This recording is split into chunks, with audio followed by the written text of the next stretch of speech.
A gente já tem comentado muito a respeito das funções a serem desempenhadas pelo superministro da Economia, o Paulo Guedes, né, no governo do Bolsonaro.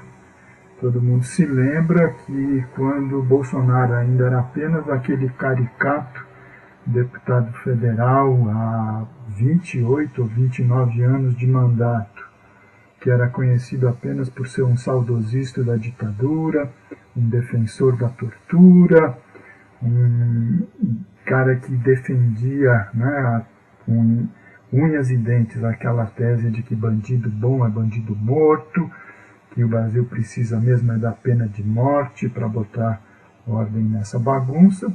O fato é que aos poucos ele foi se infiltrando, né, com a sua candidatura junto aos amplos setores, né, das nossas classes dominantes, mas principalmente com o suporte político essencial do financismo. Né, quer dizer, os interesses vinculados ao sistema financeiro foram essenciais para cacifar a candidatura do Bolsonaro para o segundo turno, né, quer dizer, destronando aqueles candidatos que seriam, entre aspas, os mais naturais, né, como o Henrique Meirelles, né, como mesmo o Geraldo Alckmin, né, e no segundo turno os caras jogaram pesadíssimo, tá certo, para derrotar a candidatura do Haddad. E a grande mensagem, né, era de que se houvesse uma pessoa com as credenciais do Paulo Guedes, então tudo estaria resolvido, tá certo? Do ponto de vista dos interesses de classe, né, do sistema financeiro. E a missão do Paulo Guedes é uma, né, quer dizer, ele veio para promover o desmonte das políticas públicas que ainda sobrevivem, tá certo, derivados do grande acordo social propugnado pela Constituição de 1988, tá certo? Então ele pretende desmontar isso e está tentando pouco a pouco, né, com a ajuda que ele recebeu do Meirelles, né, na gestão do Temer, com coisas como, por exemplo, a PEC do fim do mundo, né, a Emenda Constitucional 95, que promove o congelamento das políticas sociais, como saúde, educação, previdência, etc., por 20 anos. Né?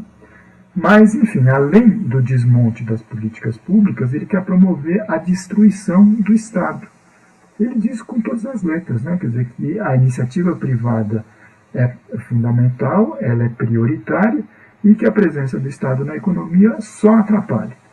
Então, por um lado, ele promove o desmonte das políticas públicas e, por outro, ele pretende promover a privatização, tá certo, das empresas estatais federais e o aumento das concessões e das licitações que já vinham sendo patrocinadas, inclusive, pelos governos anteriores. Só que isso enfrenta um problema de natureza política, tá certo? Junto à maioria da população. Quer dizer, o fato do Bolsonaro ter ganho as eleições em outubro não significa um cheque em branco por parte da maioria da população para essa política destrambelhada de acabar com tudo o que existe de natureza pública no país. Quer dizer, ele conseguiu articular a seu favor um sentimento amplo e generalizado de descontentamento, né? Descontentamento com a crise, descontentamento com o desemprego, descontentamento com a forma como se faz política, né, no Brasil, descontentamento com a segurança pública, que realmente é um problema sério, mas na hora que ele ganhou a eleição, quer dizer, agora já fazem quase 6 meses, ele vai ter que governar, e ele não está conseguindo governar até agora. Certo? Quer dizer, a gente está vendo os ministros todos batendo cabeça, a indefinição de política, e ele se agarra, né, quer dizer, nessa coisa da reforma das aposentadorias, a reforma da Previdência, para tentar se legitimar, vamos dizer assim, junto a esses setores das classes dominantes que o levaram ao Palácio do Planalto.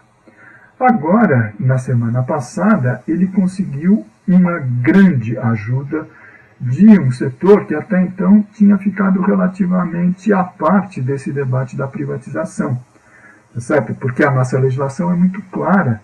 Para privatizar empresa pública, empresa estatal federal, é preciso que haja aprovação de uma lei pelo Congresso Nacional.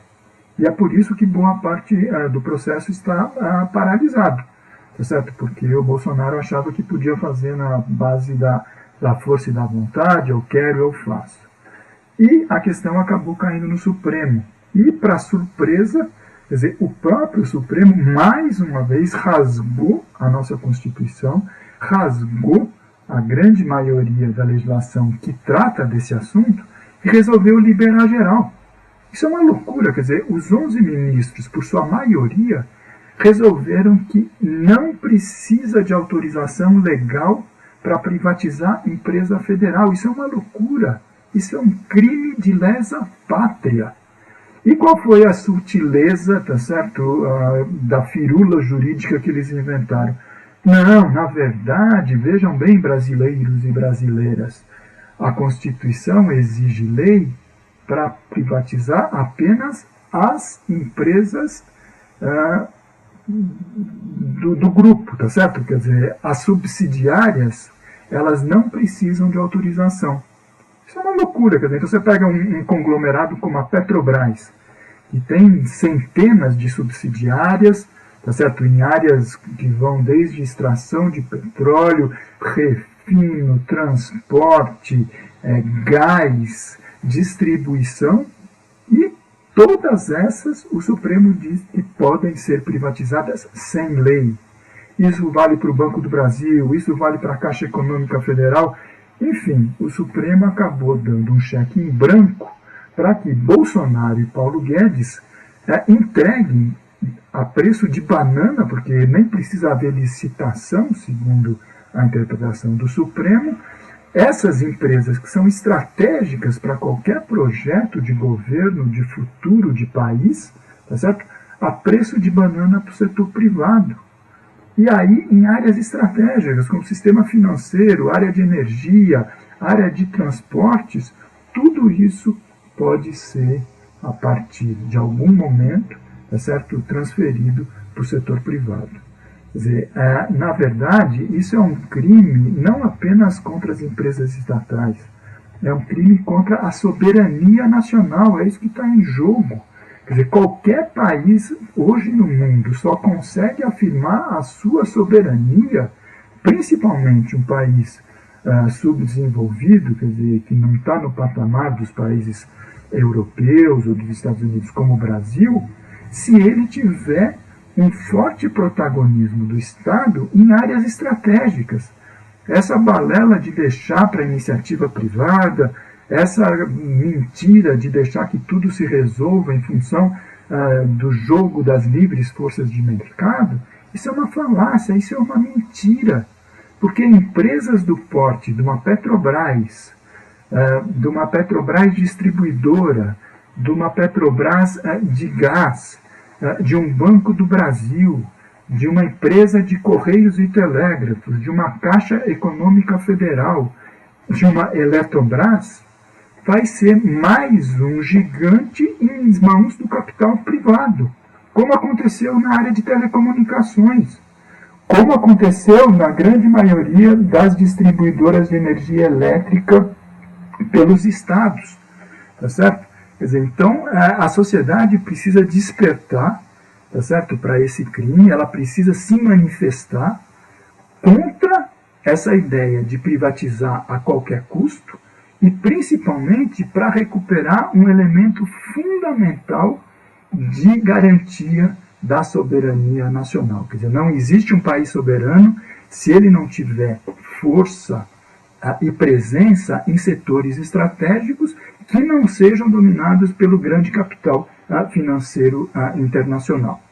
Então, mais uma vez, quer dizer, a gente tem uma outra pauta que se agrega à pauta contra a reforma da aposentadoria, contra os cortes na educação, contra os níveis alarmantes de desemprego, para a manifestação que é a greve geral do dia 14, a sexta-feira que vem.